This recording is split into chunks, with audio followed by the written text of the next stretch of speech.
केला पाहिजे हा संकल्प सर मला खूप मनापासून आवडला. मी खूप मनापासून आभार व्यक्त करते तुमचे. आज मला सांगावंसं वाटतं की आषाढ पौर्णिमा निमित्त आपण आज या ठिकाणी उपस्थित झालेले आहोत. पण आपण इथं का उपस्थित झाला आहोत याचं प्रत्येकानं गांभीर्य आपण मनामध्ये घेतलं पाहिजे. कारण भारतीय बौद्ध महासभा जेव्हा जेव्हा कार्यक्रम राबवते किंवा कुठले कार्यक्रम अटेंड करते त्यावेळेस सर्व पदाधिकारी या ठिकाणी उपस्थित राहावं असं सगळ्यांना समजलं पाहिजे. पण काही अभावी पावसाच्या कारणानं या ठिकाणी उपस्थित झालेले नाहीत. पण मी आज महिला कार्यकारिणीच्या वतीनं एक कार्यालय सचिव म्हणून या ठिकाणी अभिमानानं सांगते की आम्ही आज सकाळपासून आम्ही पाकरसांगी या बुद्ध विहारामध्ये जाऊन तिथं महिलांचा संघटन म्हणजे महिलांना सांगून त्या ठिकाणी आपलं प्रवचन मालिकाचं वर्षाचं उद्घाटन केलेलं आहे. तसंच रमाई बुद्ध विहार स्वराज्यनगर याही विहारामध्ये आम्ही उद्घाटन केलेलं आहे. आणि सरांचा संदेश आमच्यापर्यंत पोहोचला, त्यांच्या शब्दाला मान देऊन आम्ही भारतीय बौद्ध महासभेच्या कार्यालय महिला कार्यकारिणीच्या वतीनं या ठिकाणी उपस्थित आहोत. सर मी या ठिकाणी एवढं महत्वाचं सांगत आहे की आपण दरवर्षी हा वर्षभर प्रवचन मालिका राबवतो. पण आपण का राबवतो याचे कारण काय आतापर्यंत आणखीन कोणाला समजलंच नाही. जेणेकरून मी तर काय आता 1 वर्ष झालं या ठिकाणी उपस्थित आहे, याच्यामध्ये सहभाग घेतलेले आहेत.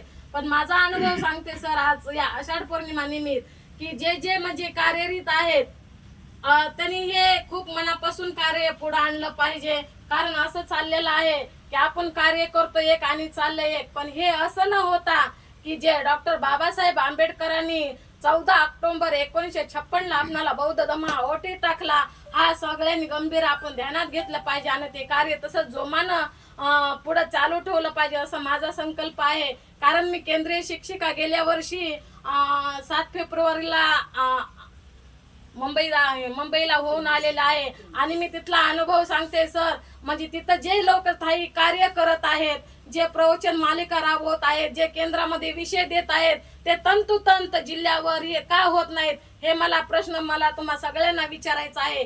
कारण त्या ठिकाणी जेव्हा विषय देत असतात किंवा तिथली कार्यक्रम राबवत असतात ते वेळेचं भान ठेवतात. म्हणजे वेळ होण्याच्या अगोदर 10 मिनिटांनी त्या ठिकाणी उपस्थित होतात. पण आपले जिल्हा बॉडीवरचे काम व्हायचे असतील किंवा भारतीय बौद्ध महासभेच्या अंगावर जी जिम्मेदारी टाकली ते जिम्मेदारी होत नाही. याचं कारण मला तुम्हा सगळ्यांना विचारायचं आहे.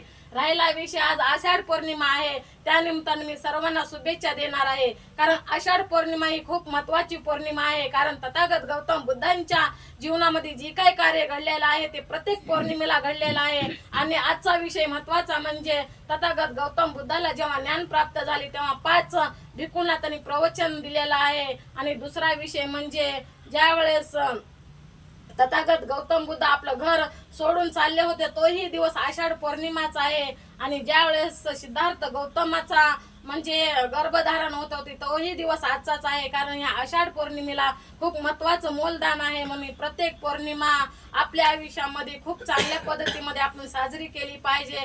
आपण दिवाळी जशी साजरी करतो आणि इतर सणही साजरी करतो त्या पद्धतीमध्ये प्रत्येक पौर्णिमा ही चांगल्या पद्धतीमध्ये साजरी झाली पाहिजे.